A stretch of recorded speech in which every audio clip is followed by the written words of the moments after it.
Welcome to our channel of IGNOU audiobooks, Indira Gandhi National Open University, School of Continuing Education, SOCE, Master's Degree Programs. Master of Science, Food Nutrition, MSCDFSM, Revised. First year, MFN2 Nutritional Biochemistry. Unit-5 Digestion, Absorption and Transport of Carbohydrates, Proteins and Lipids 5.1 Introduction. Nutrition emphasizes the role of foodstuffs in meeting the energy and specific requirements of the body for continuation of cellular activity. Although food assumes a wide variety of forms, it is categorized into major 6 chemical forms, i.e. carbohydrates, proteins, lipids, vitamins, minerals and water, and these are collectively termed as nutrients. The first 3 units in this block focused on the chemistry of these nutrients and their properties. In this unit, we shall deal with their digestion, absorption and transportation. Next, once ingested, what happens to these nutrients in our body? These nutrients, as you may already know, are utilized to perform the various functions, i.e. provide energy, bodybuilding, protection against diseases etc. in our body. Of the major 6 nutrients, only carbohydrates, proteins and lipids can give energy. The ingested food material is broken down into smaller constituents which are then passed into the gastrointestinal tract and then into the bloodstream. The process through which the major nutrients, namely carbohydrates, proteins and lipids, are converted to simple substances and then passed into the gastrointestinal tract and then into the bloodstream is called digestion and absorption. In this unit we shall focus on the processes of digestion, absorption and transport of nutrients in our body, with emphasis on the role of various enzymes which facilitate the process. Objectives. After studying this unit, you will be able to recognize the organs of the digestive system and their functions, understand the process of digestion in stomach and intestine, discuss the role of various enzymes in facilitating the digestion process, explain the hormonal and neural control of secretions of salivary glands, gastric glands, pancreas, liver and intestine, and differentiate between the types of absorption and transport of final end products across the intestinal brush border into the portal and lymphatic system. 5.2 Digestion, Absorption and Transport. Basic concept. What is digestion? The ingested food material is broken down into smaller constituents which are assimilable by the blood. The process through which the major nutrients, namely carbohydrates, proteins and lipids, are converted to simple sugars, amino acids, fatty acids and glycerol respectively, while passing from mouth to small intestine, constitutes digestion. The process of digestion is facilitated with the help of secretions from salivary glands, stomach, pancreas and liver. Both hormonal and neural controls regulate these secretions. Microvilli of the small intestine are the major site of absorption. So then what is absorption? Absorption involves the transfer of materials through the mucosa of the alimentary tract into blood and lymph vessels. The transfer comprises of different transport mechanisms. In the next few sections we shall learn about each of these processes, i.e. digestion, absorption and transport of carbohydrates, proteins and lipids. We shall begin with digestion. 5.3 Digestion. Digestive enzymes break down food particles into smaller units. You will see that the final breakdown products of protein digestion are single amino acids or small chains of 2 or 3 amino acids. The final products of carbohydrate digestion are monosaccharides. The final digestive products of triacylglycerol digestion are free fatty acids and glycerol and monoacyl glycerols. Vitamins, minerals, water and some larger fat-like compounds such as cholesterol are not broken down before they are absorbed. Where does the digestion of food occur in our body? Obviously, it occurs in the digestive system. You may recall reading about the anatomy of the digestive system in the Applied Physiology course, Unit 6. If you have not gone through this unit, we suggest you read the unit now, as it will help in understanding the concepts explained in this unit. The human digestive system is a coiled, muscular tube, 6 to 9 meters long when fully extended, extending from the mouth to the anus. Several specialized compartments occur along this length: mouth, pharynx, esophagus, stomach, small intestine, large intestine and anus. Basically, the digestive system is made up of 2 groups of organs: alimentary tract, which includes mouth, pharynx, esophagus, stomach, small intestine, large intestine, appendix, rectum, anal canal, and accessory organs, which include tongue, teeth, salivary glands, liver, gallbladder and pancreas. The major function of the digestive system is to ingest the food materials, digest it to absorbable end products, absorb these products and eliminate the unusable material. That sounds simple, but actually the process involved is not all that simple. Starting from the mouth, the process of digestion through the different compartments of the digestive system is discussed next. 5.3.1 Digestion in the mouth. The mouth receives food. The tongue serves in swallowing, manipulating the food for chewing and in perceiving taste. The teeth mechanically subdivide the food for easier digestion. Then, there are the salivary glands. There are 3 pairs of salivary glands, namely parotid, submaxillary and sublingual, which secrete the colorless viscous fluid called saliva. Saliva helps in swallowing the food by lubricating the food, and the neutral pH of saliva prevents the decalcification of teeth and keeps the mouth clean. In the mouth is also present the salivary amylase, originally called ptyalin. The presence of salivary amylase starts the starch digestion by breaking it into dextrins. Dextrins are polysaccharides containing fewer simple sugar units than starches. The salivary secretion is controlled by nervous reflexes. From the mouth, the partly digested food enters the stomach. What happens there? Let's find out. 5.3.2 Digestion in the stomach. To understand the digestion mechanism in the stomach, it is important to know about the anatomy of the stomach. Look up Unit 6 in the Applied Physiology course. You would notice that the stomach is a J-shaped organ and secretes gastric juice. The major components of gastric juice are hydrochloric acid and the enzyme pepsin, which is secreted in an inactive form called pepsinogen. Small amount of lipase is also produced but remains inactive because of the acidic nature of gastric juice. Renin is present only in infants and helps in the digestion of milk protein, casein. Hydrochloric acid, pH 1.2 to 1.5, activates the inactive pepsinogen to the active form, pepsin, as indicated in the figure 5.1. Hydrochloric acid denatures the food proteins for easy digestion. The germicidal effect of hydrochloric acid also prevents the growth of microorganisms in the stomach. Digestion of proteins is initiated in the stomach by pepsin. Pepsin acts upon food proteins and converts them to proteoses and peptones, which are large polypeptide derivatives, as can be seen in figure 5.1. Pepsin is an endopeptidase since it hydrolyzes peptide bonds within the main polypeptide structure.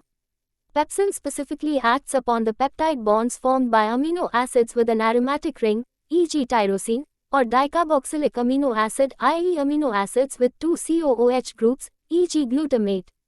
You may recall reading about the structure of amino acid earlier in Unit 2 under the protein section. In infants, the presence of renin helps in digestion of casein to paracasein, which is then acted upon by pepsin. The pepsin formed as an active proteolytic enzyme activates the remainder of the pepsinogen molecules by proteolytically converting them to pepsin. A word about the control of gastric secretion. Gastric secretion is initiated by nervous reflexes and the continued secretion is controlled by the hormone, gastrin, produced by the stomach. Histamine, the decarboxylated amino acid, histidine, also stimulates gastric juice production. Next, from the stomach the partly digested food passes into the intestine via the pancreas. We shall look at the role of pancreas in digestion now. 5.3.3 Role of pancreas in digestion. Pancreatic juices secreted from the pancreas aid in digestion of the food.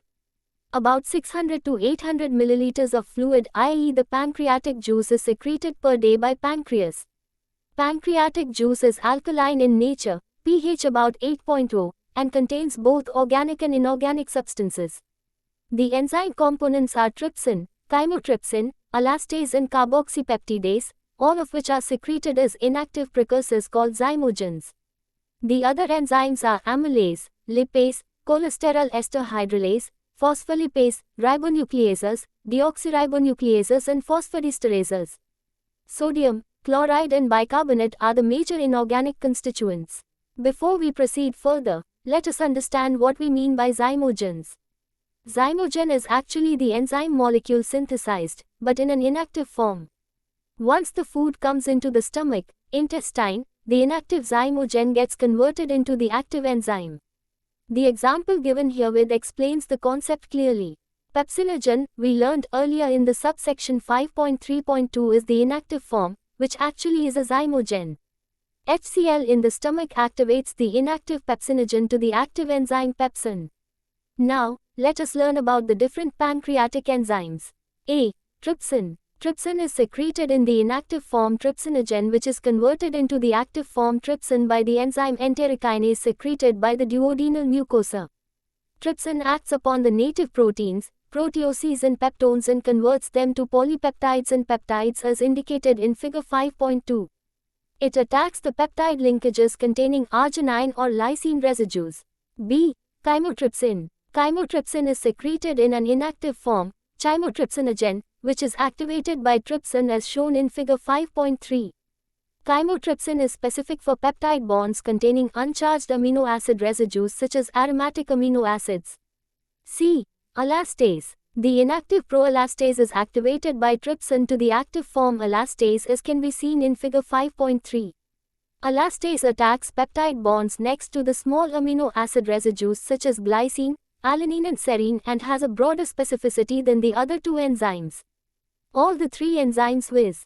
Trypsin, chymotrypsin and elastase are endopeptidases, a subclass of peptide hydrolases that hydrolyze the more centrally situated peptide bonds. You have already seen that pepsin is also an endopeptidase. D.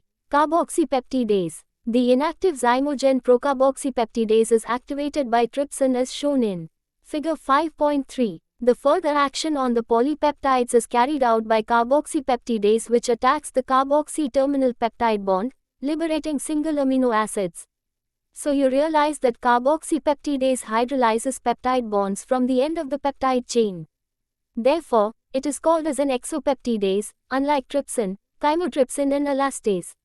Further, since this enzyme acts on the peptide bonds of the peptide chain containing free COOH, carboxylic, group, it is specifically called carboxypeptidase. The action of each of the specific enzyme discussed above is summarized in figure 5.3. E. Amylase. The presence of pancreatic amylase brings about the breakdown of starch and glycogen, and its action is similar to salivary amylase. The hydrolysis of starch and glycogen produces maltose, maltotriose and a mixture of branched oligosaccharides, alpha-limit dextrin, non-branched oligosaccharides and some glucose. F. Lipase. Pancreatic lipase specifically hydrolyzes the primary ester linkages, i.e. at the position 1 and 3 of triacylglycerols.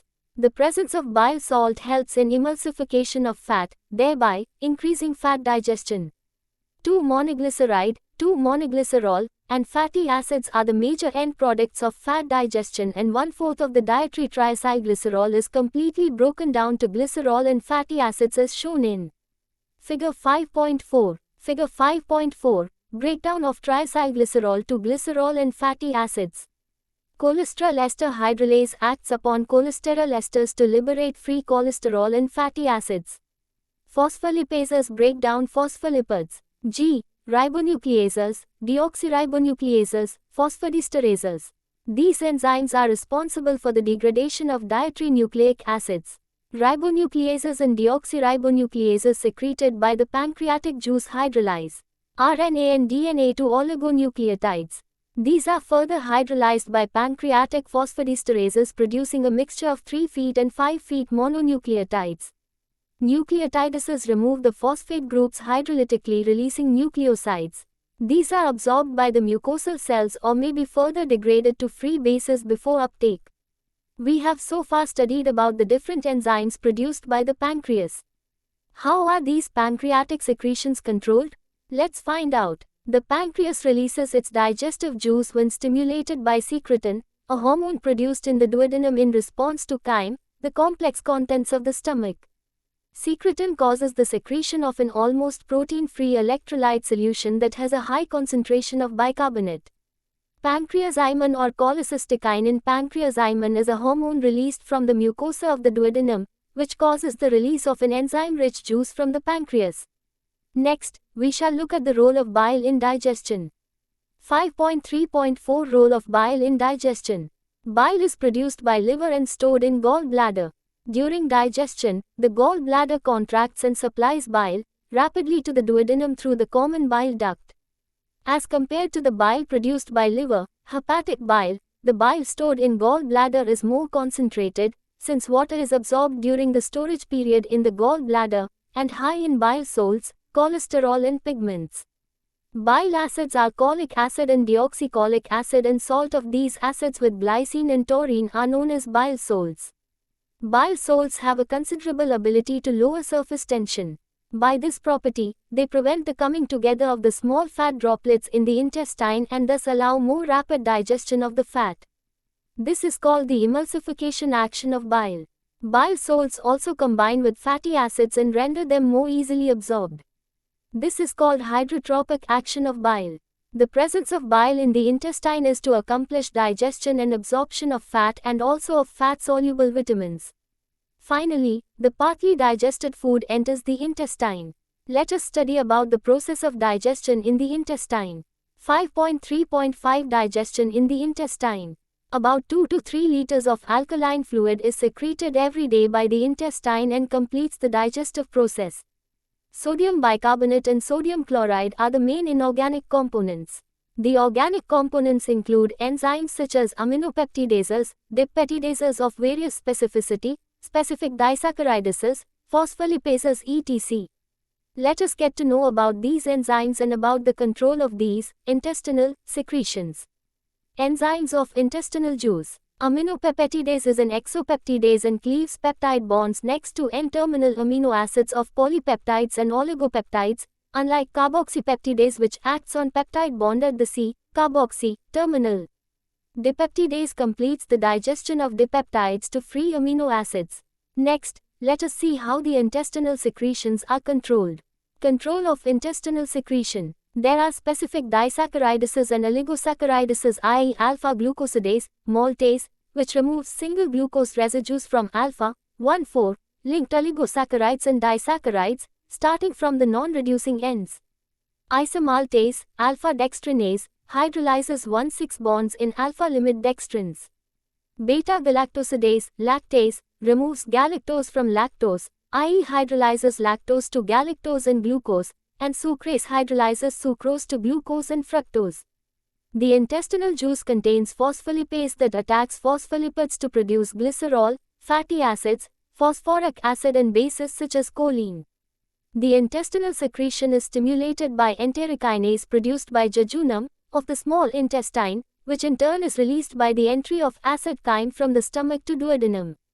In this section we studied about the process of digestion in the mouth, stomach, pancreas, intestine. We have seen that the process of digestion is achieved through the secretions, enzymes, secreted by the organs of the digestive system. Next, we shall look at the digestion of food material. But, first let us try to answer the questions given in Check Your Progress 1. These will test your understanding on the topic covered so far. 5.4 Digestion of food materials. Digestion, involves the mixing of food, its movement through the digestive tract and chemical breakdown of the large molecules of food into smaller molecules. Digestion, you also learned, begins in the mouth, when we chew and swallow, and is completed in the small intestine. The chemical process varies somewhat for different kinds of food, nutrients i.e. for carbohydrates, proteins, fats etc. In this section, we shall learn about the chemical process involved during the digestion of these nutrients in the body. We shall start with the digestion of carbohydrates. 5.4.1 Digestion of carbohydrates. In the last section we saw that the digestion of food starts in the mouth itself by the action of enzyme salivary amylase, and the carbohydrates present in the food, particularly the starch, are broken down by the salivary amylase to starch dextrins, glucose and maltose. The presence of hydrochloric acid in the stomach stops further action of salivary amylase when the food enters the stomach. Salivary amylase, starch dextrins plus glucose plus maltose.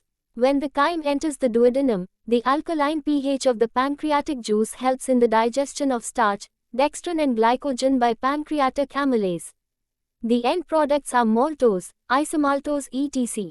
Pancreatic amylase, starch, dextrins, maltose plus isomaltose plus alpha-limit dextrin.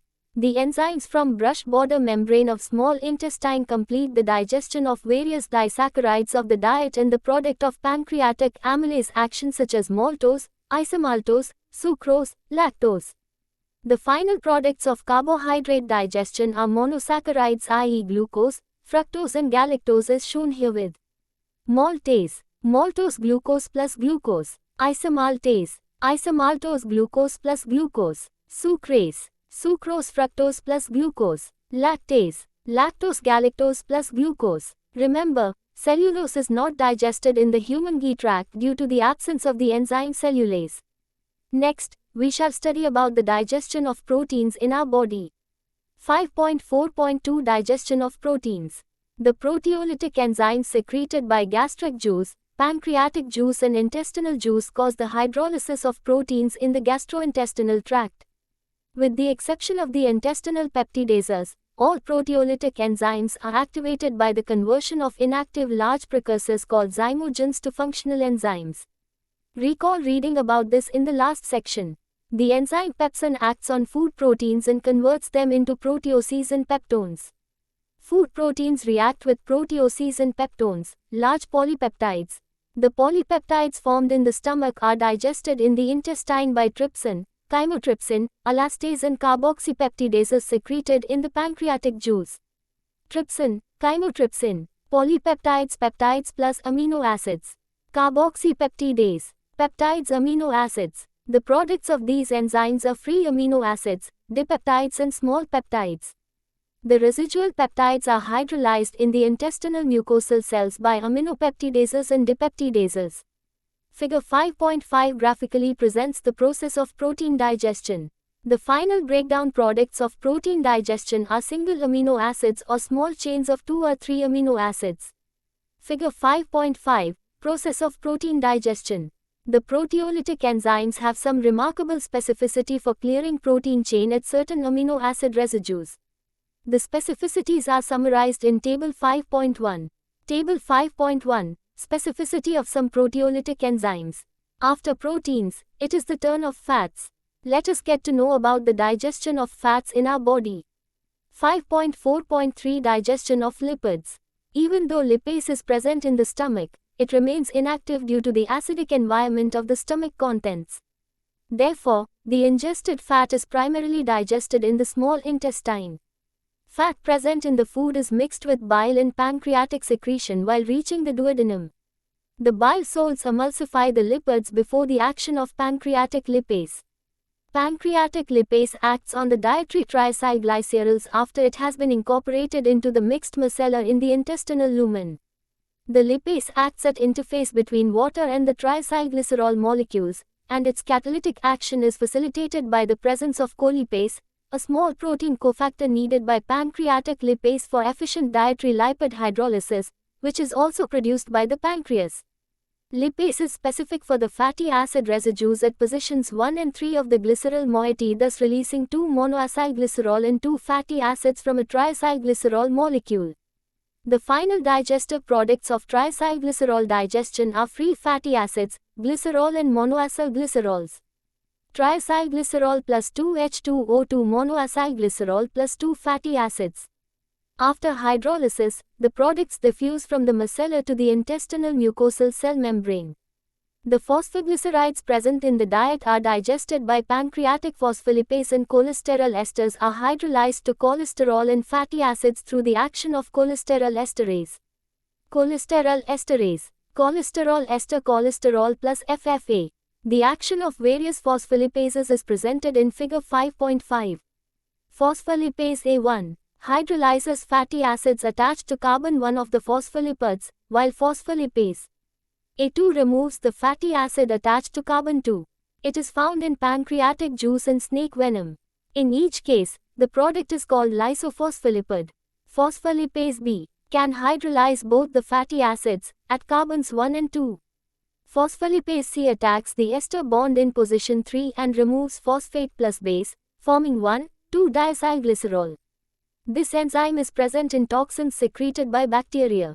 Phospholipase D, found normally in plants, hydrolyzes the nitrogenous base from phospholipids, forming phosphatidic acid. Finally, we shall look at the digestion of nucleic acids in our body. 5.4.4 Digestion of nucleic acids. Several nucleases present in the pancreatic juice like RNase and DNase digest various nucleic acids.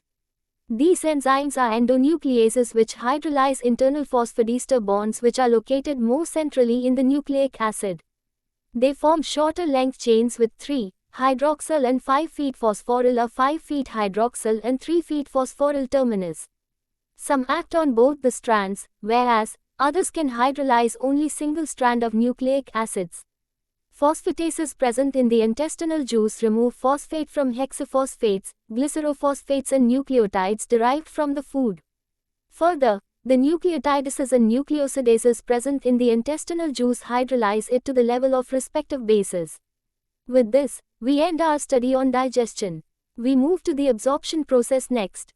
But before that, let us recapitulate what we have learned till now. 5.5 Absorption and transport. We already know that the movement of substances into or across tissues, in particular, the passage of nutrients and other substances into the walls of the gastrointestinal tract and then into the bloodstream is referred to as absorption. The small intestine is the main digestive and absorptive organ. Most absorption occurs in the duodenum and jejunum, second third of the small intestine. You may have already studied the anatomy of small intestine in the applied physiology course. If not, we suggest you look up Unit 6 of the Applied Physiology course now. Transport across the intestine may be active or passive. Active transport requires energy, whereas passive transport does not. Also, active transport may involve movement of a substance against a concentration gradient, that is, from a region of lower to higher concentration, while substances that are passively transported always move with the concentration gradient. Facilitated diffusion is a type of passive transport which, unlike simple diffusion, uses a carrier. It is therefore more rapid than simple diffusion. Active transport mechanisms have been identified for intestinal absorption of many substances including glucose, galactose, amino acids, calcium, iron, folic acid, ascorbic acid, thiamine and bile acids. Fructose, riboflavin and vitamin B12, in combination with intrinsic factor, are among the substances absorbed by facilitated diffusion. Look up Unit 8 in the Applied Physiology course to know about active and passive transport across cell membrane. This information will help you understand the absorption of different nutrients discussed here in this unit. We shall study the absorption of different nutrients, namely carbohydrates, proteins and fats in this section. We start with the absorption of carbohydrates. 5.5.1 Absorption of carbohydrates. Absorption of carbohydrates is via both passive and active transport. Let us learn how. Passive transport. The end products of carbohydrate digestion are monosaccharides. They are absorbed from the jejunum into the portal blood system, through which they are transported first to the liver and then to the rest of the body. Pentoses and fructose pass across the intestinal barrier by simple passive diffusion and also by facilitated diffusion involving carrier proteins. Active transport. D-glucose and D-galactose are absorbed by an active transport mechanism. The active transport of glucose is illustrated in Figure 5.8. The transport of glucose is facilitated by a carrier protein, which has separate binding sites for glucose and sodium. Both are transported through the plasma membrane and after releasing sodium and glucose into the cytosol, liquid medium of the cytoplasm, the carrier protein return to take up fresh load. The sodium is transported down its concentration gradient and at the same time causes the carrier to transport glucose against its concentration gradient. The free energy required for this active transport is obtained from the hydrolysis of ATP linked to sodium pump which expels Na+ from the cell. The active transport of glucose is inhibited by aubane, a cardiac glycoside, an inhibitor of the sodium pump, and by fluorohizine, a known inhibitor of glucose reabsorption in the kidney tubules. Figure 5.8. Active transport of glucose. There is also a sodium-independent carrier of glucose. 5.5.2 Absorption of proteins. In subsection 5.3.2, we have seen how the proteolytic enzymes break the dietary proteins into amino acids or D-intrapeptides. In fact, it is in this form that the dietary proteins are absorbed. Dietary proteins are, with very few exceptions, not absorbed. Digestion of proteins and absorption of amino acids goes on throughout the small intestine. We shall look at the mechanism of absorption of amino acids and peptides next. Absorption of amino acids and peptides. Generally, the dietary proteins are almost completely digested to their constituent amino acids, and these are rapidly absorbed from the intestine into the portal blood. Some of the dipeptides are hydrolyzed by peptidases located in the absorptive cells so that only amino acids are released into the portal blood.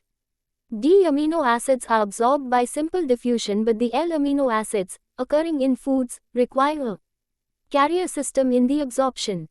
The mechanism by which amino acids are absorbed is conceptually identical to that of monosaccharides.